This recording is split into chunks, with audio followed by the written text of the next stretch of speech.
छत्रपती शिवाजी महाराज की जय भवानी। आई अंबाबाईच्या चरणी वंदन करतो। राजमाता जिजाऊ मासाहेब, महाराणी ताराराणी, सामाजिक क्रांतीचे जनक राजश्री छत्रपती शाहू महाराज यांना विनम्र अभिवादन। आणि आजच्या या मुख्यमंत्री माझी लाडकी बहीण योजनेसाठी उपस्थित सर्व एवढ्या मोठ्या संख्येने इकडे नजर पोहोचत नाही तिथपर्यंत माझ्या बहिणी आहेत, इकडे नजर पोहोचत नाही तिथपर्यंत माझ्या बहिणी आहेत, इकडेही नजर पोहोचत नाही तिथपर्यंत माझ्या बहिणी आहेत। या सर्व बहिणींना माझा नमस्कार, सगळ्यांना खूप खूप शुभेच्छा। आणि आज आमच्या दोन्ही भावांनी म्हणजे दोन्ही उपमुख्यमंत्री महोदयांनी अतिशय सविस्तर असं या ठिकाणी योजनांच्या बद्दल आपल्याला माहिती दिलेली आहे। खरं म्हणजे ही योजना सर्वसामान्य महिलांसाठी, सर्वसामान्य बहिणींसाठी आणल्यानंतर अनेक लोकांच्या पोटात दुखायला लागलं। त्यांना पोटदुखी झाली, डोकेदुखी झाली, पाठदुखी, सगळे आजार झाले। आणि योजना कशी बदनाम करायची, ही योजना खोटी आहे, ही योजना फक्त चुनावी जुमला आहे, ही योजना, या योजनेतून पैसे मिळणार नाहीत असं वारंवार विरोधक सांगू लागले। एवढ्यावर ते थांबले नाहीत, ते कोर्टात देखील गेले। कोर्टाकडून ही योजना बंद व्हावी म्हणून प्रयत्न केले। मला सांगा, अशा या योजनेमध्ये अशा प्रकारचं कधी कुणी राजकारण आणता कामा नये। तुम्ही तर दिलं नाही, तुम्ही दिलं नाही, आम्ही देतोय, ते थांबवण्याचा तुम्हाला काय अधिकार आहे?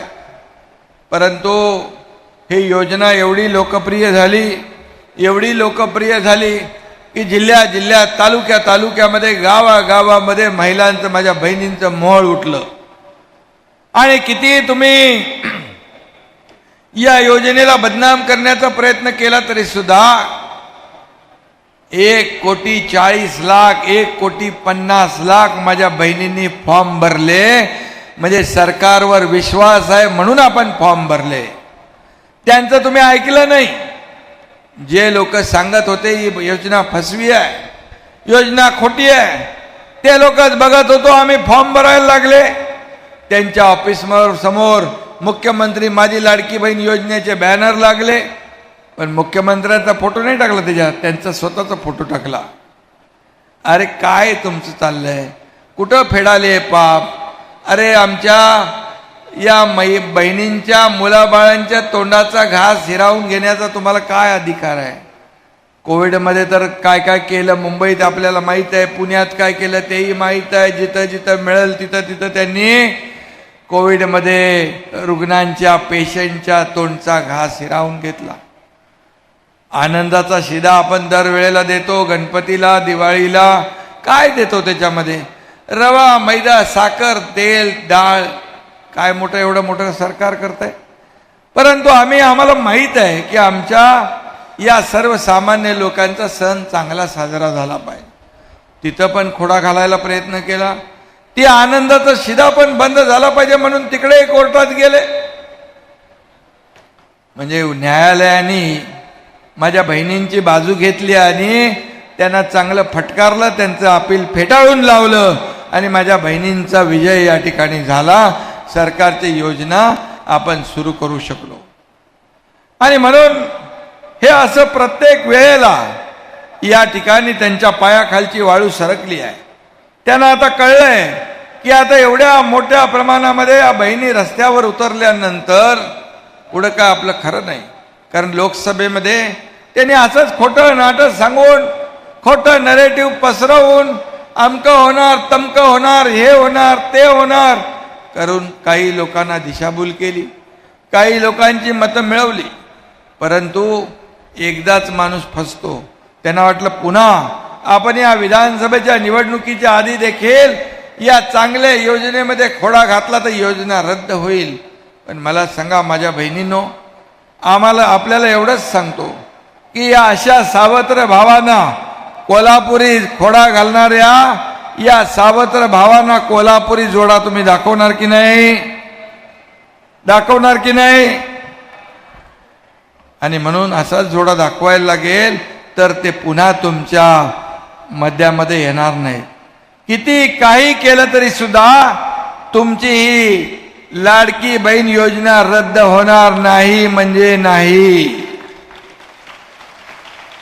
आणि आम्ही जे बोलतो ते करतो, जे करतो ते बोलणार, जे करणार तेच आम्ही बोलणार.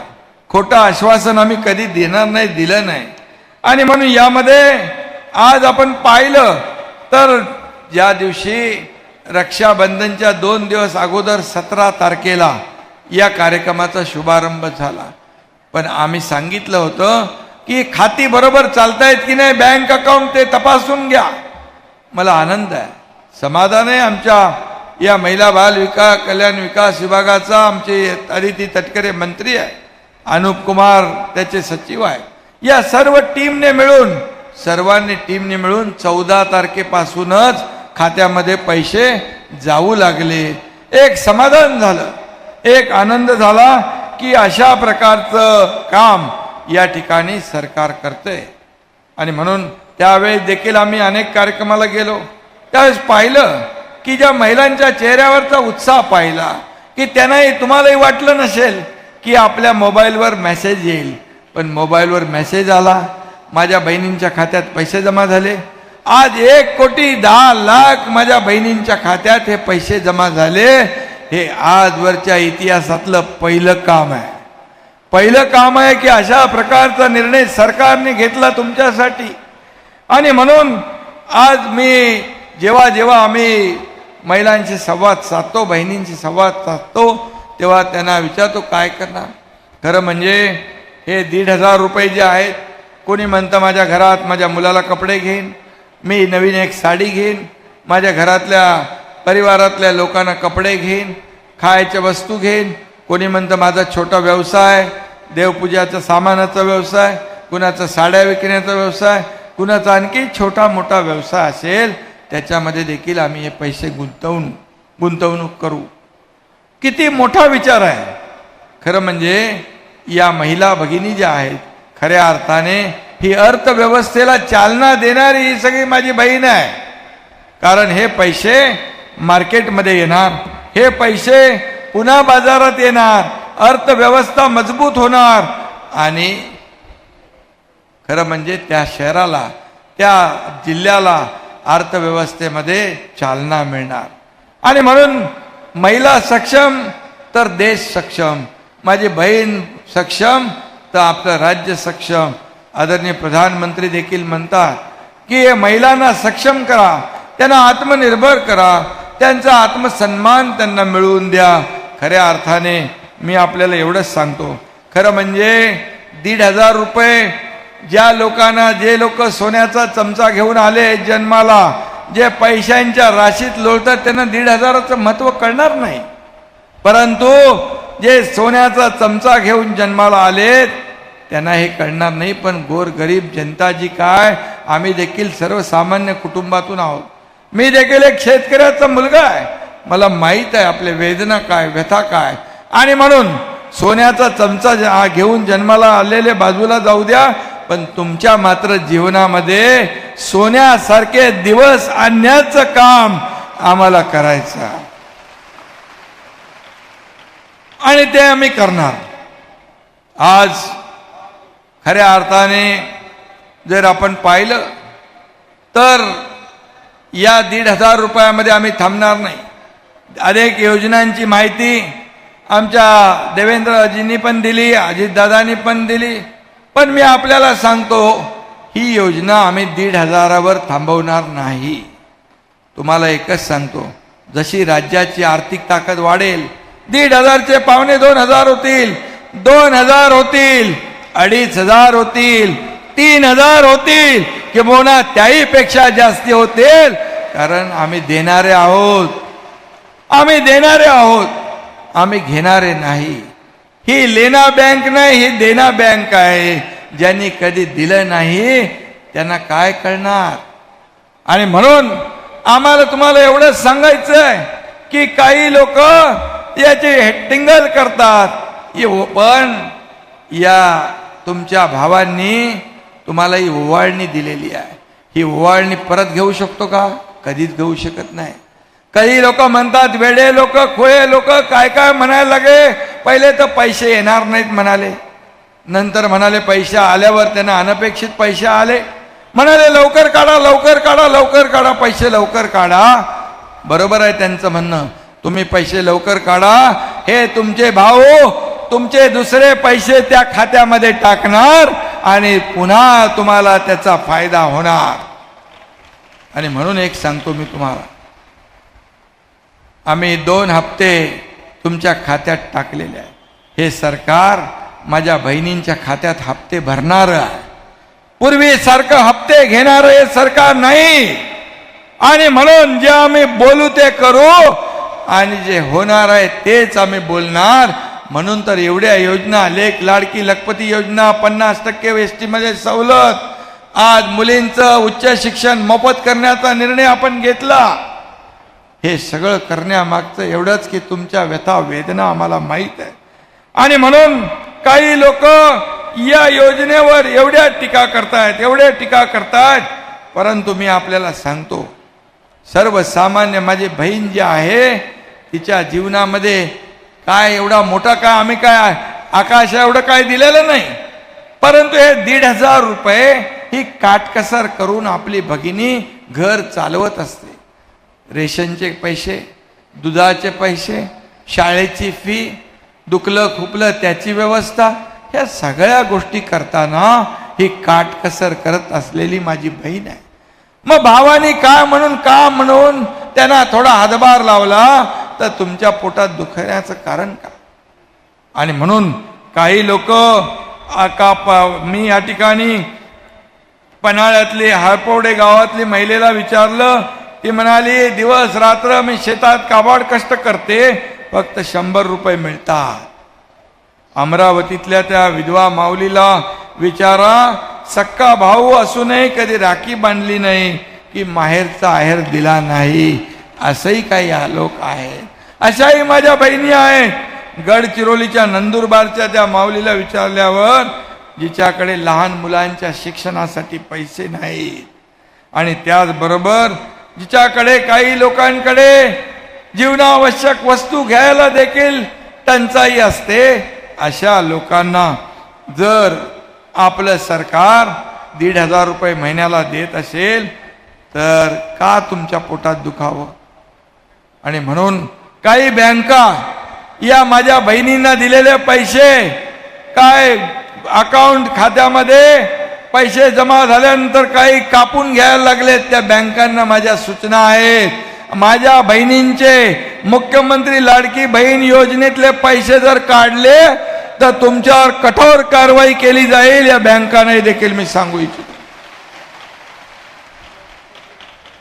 आणि मगाशी कोणतरी इथं आलं होतं, देवेंद्रजींनी त्यांना कानमंत्र दिलेला आहे, त्याप्रमाणे बरोबर कार्यक्रम करा.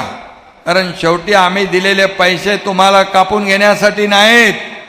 हे तिथं कच्च्या बच्चांना त्यांचा संसार चालवण्यासाठी एक थोडीशी आर्थिक मदत केलेली आहे. त्यामुळे बँकाने देखील यापासून बिलकुल कुठल्याही प्रकारची कारवाई पैसे कापून घेण्याची करता कामा नये. आज मी आपल्याला जास्त काय बोलणार नाही, परंतु मी एवढंच सांगेन, काही लोक या मुख्यमंत्री माझी लाडकी बहीण योजना यासाठी काही म्हणाले इथं महिला सुरक्षित नाहीत. मग अशी देवेंद्रजींनी देखील सांगितलं ही आमची जबाबदारी आहे.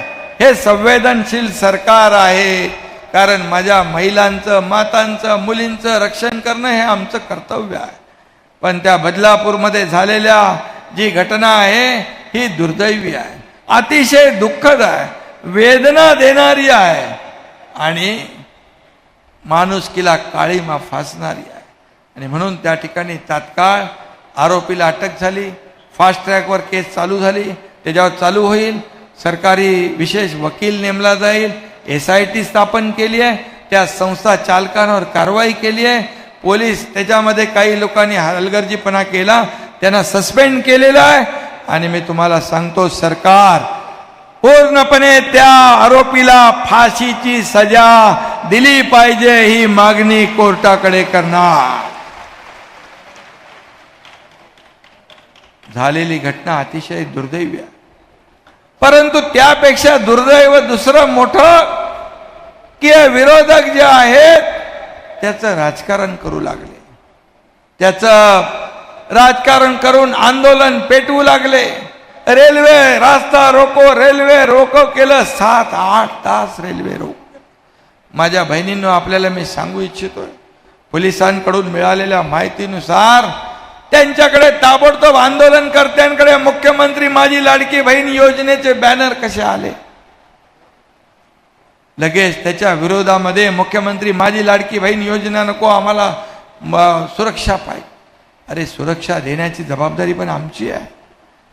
आणि म्हणून हे सगळं जे काय पोलिसांच्या माध्यमातून ज्या काही माहिती समोर येते, हे अशा प्रकारचं राजकारण तुम्ही करू नका. अशा प्रकारच्या राजकारणामुळे या महाराष्ट्रातलं वातावरण खराब होईल, दूषित होईल. कायदा सुव्यवस्था राखण्याची जबाबदारी सरकारची आहे, आपल्या सगळ्यांची आहे.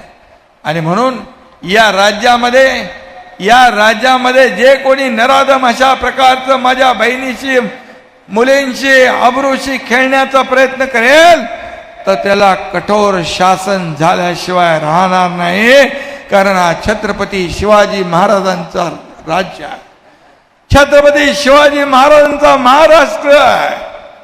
आणि म्हणून मी आपल्याला एवढंच सांगतो, मी म्हणालो की यामध्ये काही महिन्यांपूर्वी 2-4 महिन्यांपूर्वी एक अशी केस झाली होती पुण्यामध्ये, मावळमध्ये, आणि त्या केसमध्ये त्या आरोपीला फाशी झाली होती.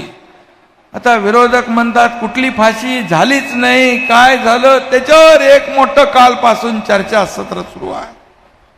पण मी आपल्याला सांगतो, मी कधीही दिलेला शब्द पाळणारा आणि हा एकनाथ शिंदे तुमचा भाऊ कधी खोटं न बोलणारा हा भाऊ आहे. आणि म्हणून तुम्हाला मी सांगतो, यामध्ये घटना मावळची होती आणि त्यामध्ये 2024 एप्रिल मे मध्ये त्या तेजस दळवी याला फाशीची सजा झाली. फाशीची सजा झाली. पोलिसांनी काम केलं, फास्ट ट्रॅक लावलं, तपास केला आणि फाशीची सजा झाली. त्या कोर्टाचे ऑर्डर जजमेंट माझ्याकडे आहे.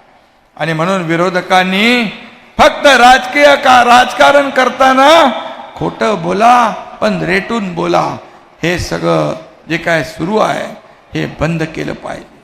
आणि म्हणून मी आपल्याला एवढंच सांगतो, हे पुणे शिवाजीनगर विशेष सत्र न्यायालयातली ही घटना आहे. कारण मला इथं बोलण्याचं कारण एवढं की कालपासून हाच मीडियावर सुरू आहे. मुख्यमंत्र्यांनी सांगितलं फाशी झाली, अरे फाशी झालीच नाही. जा विचारा, माहिती घ्या. मुख्यमंत्री कधी खोटं बोलणार नाही. आणि म्हणून यापुढे देखील अशा घटना घडू नयेत म्हणून जी काही काळजी घ्यायची, जे काय कडक निर्बंध आदेश लावायचे ते गृहमंत्री महोदयांनी देखील त्यांच्या भाषणात सांगितलेलं आहे. शेवटी आम्ही तुमचे भाऊ आहोत, आम्ही संवेदनशील सरकार आहे. हे गेंड्याच्या कातडीचं सरकार नाही आहे. तुमच्या काळात काय किती पाप झाली याचा मी इथे वापो करू इच्छित नाही, परंतु आमचं सरकार आल्यानंतर शेतकऱ्यांसाठी, माझ्या माता भगिनींसाठी, कामगारांसाठी, माझ्या लाडक्या भावांसाठी एवढ्या योजना केल्या. त्या योजना बघा, तुमच्या 2.5 वर्षाचा कारकीर्द बघा आणि आमच्या 2-2.25 वर्षाच्या कारकिर्दीमध्ये काय काम केलं ते बघा. आम्ही विकास, डेव्हलपमेंट आणि कल्याणकारी योजना याची सांगड घालतोय. म्हणून पायाखालची वाळू सरकली आहे. म्हणून एक मुख्यमंत्री बहीण लाडकी आणि विरोधकांच्या छातीत भरली धडकी, अशा प्रकारचं त्यांचं झालेलं आहे. आणि म्हणून दिवस रात्र सरकारच्या विरोधामध्ये, मुख्यमंत्र्याच्या विरोधामध्ये आतापर्यंत सांगून थकले. आज पडणार, उद्या पडणार, परवा पडणार, 6 महिन्यांनी पडणार, सरकार जाणार. सरकार मजबूत होत गेलं. देवेंद्रजीने आम्ही पहिली कामाला सुरुवात केली, त्यानंतर अजितदादा आले, सरकारचं काम अधिक वेगाने सुरू झालं. आणि म्हणून हे सरकार जे आहे सर्वसामान्यांचं सरकार आहे. माझ्या माता भगिनींना एवढंच आम्ही सांगतो, कधी हे सरकार कधी खोटं बोलणार नाही. जे होणार नाही ते बोलणार नाही, जे होणार आहे तेच आम्ही बोलणार. आणि म्हणून मुलींच्या शिक्षणाचं पण 100% खर्च सरकारने उचलला, कारण हे सरकार संवेदनशील आहे. मी तुम्हाला इथं सांगतो, चंद्रकांत दादा पाटील इथं व्यासपीठावर आहे. एका मुलीने, एक अशी दुःखद घटना घडली, एका मुलीने आत्महत्या केली. मी 12:30-1ला बातमी ऐकल्यानंतर मी चंद्रकांत दादांना 1:45 वाजता रात्री फोन केला.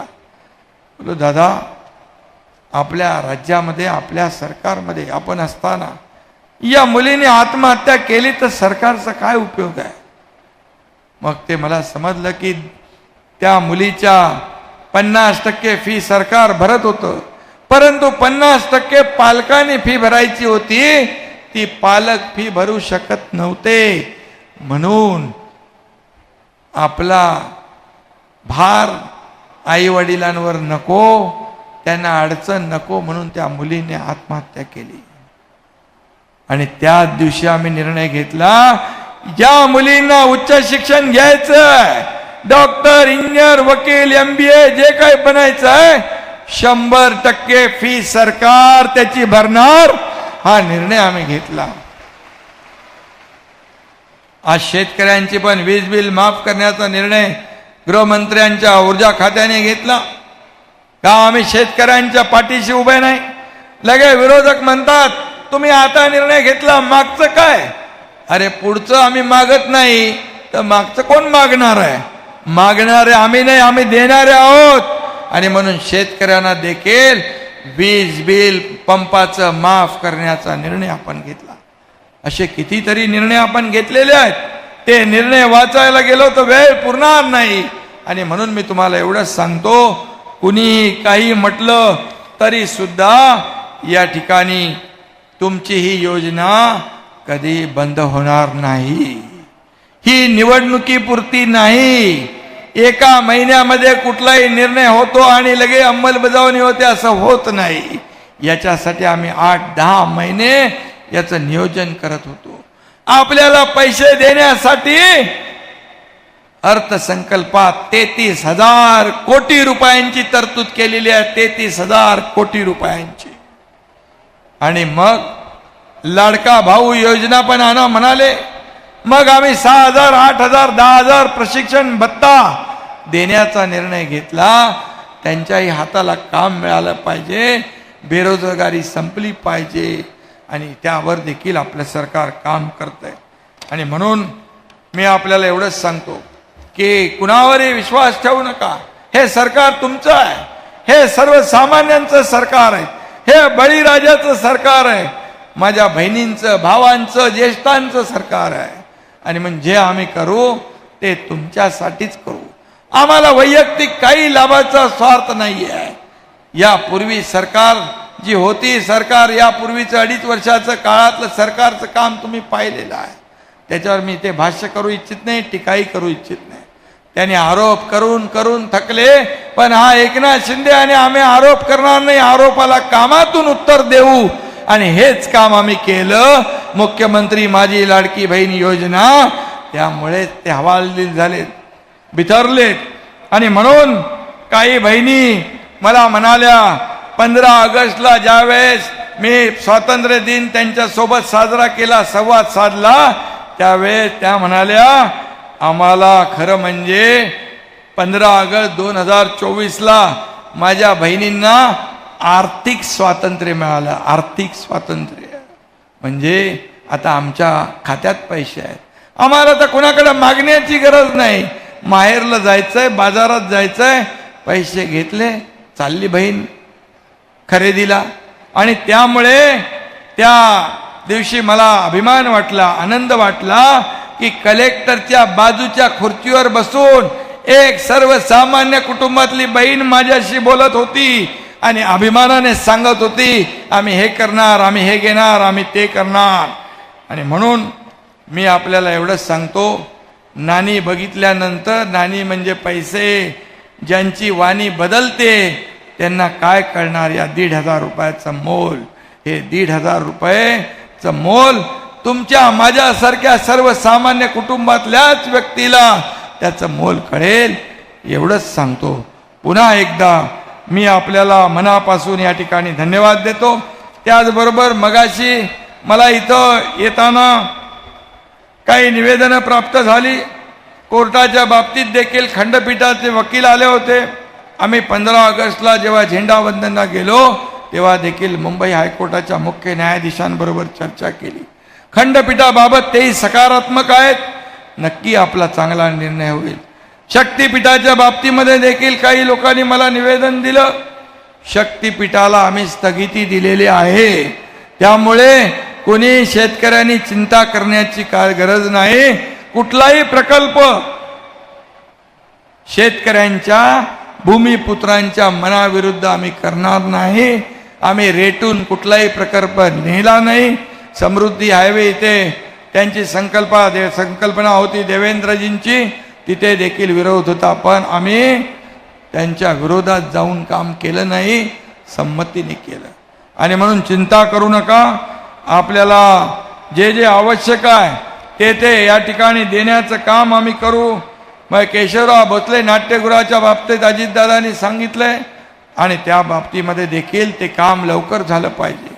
त्याचबरोबर जुनं एक कुठली मागणी आहे नाट्यगृहाची, चंद्रकांत दादा बोलत होते, त्या बाबतीत देखील सरकार इथं पैसे द्यायला कुठेही हात आकडता घेणार नाही.